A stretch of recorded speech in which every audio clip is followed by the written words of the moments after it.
रमेश की प्रस्तुति।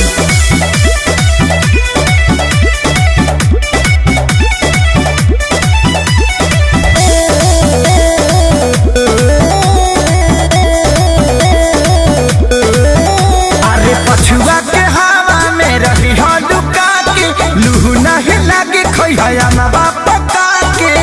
ठीक है बा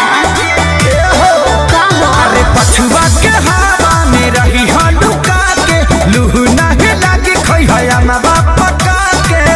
अच्छा हवा घुस जना फर फर टाटी सुना गोला परसा लगलवा तू हे काटी असफाटी का उठावा क्या चाहती असफाटी का उठावा क्या चाहती।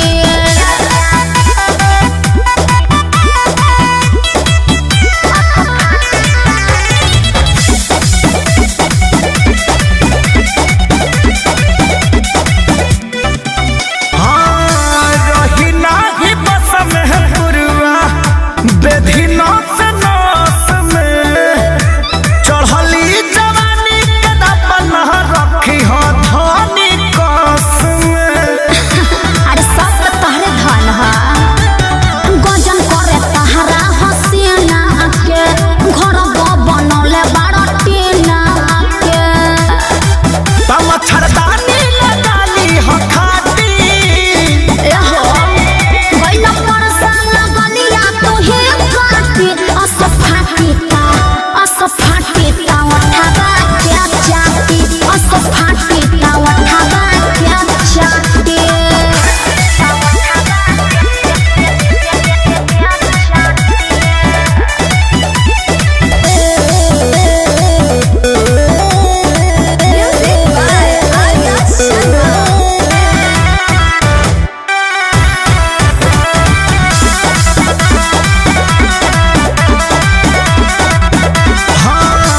आयब कमा के धनी लिंटर कदा दे, खटिया हटा के तोहके पलंग धरा दे।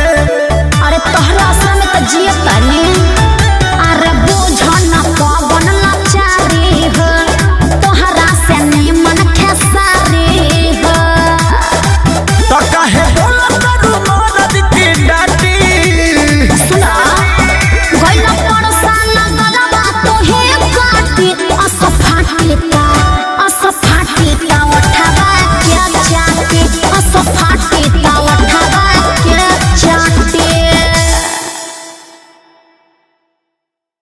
अच्छा हवा घुस जना फर फर टाटी सुना गोला परसा लगलवा तू हे काटी असफाटी का उठावा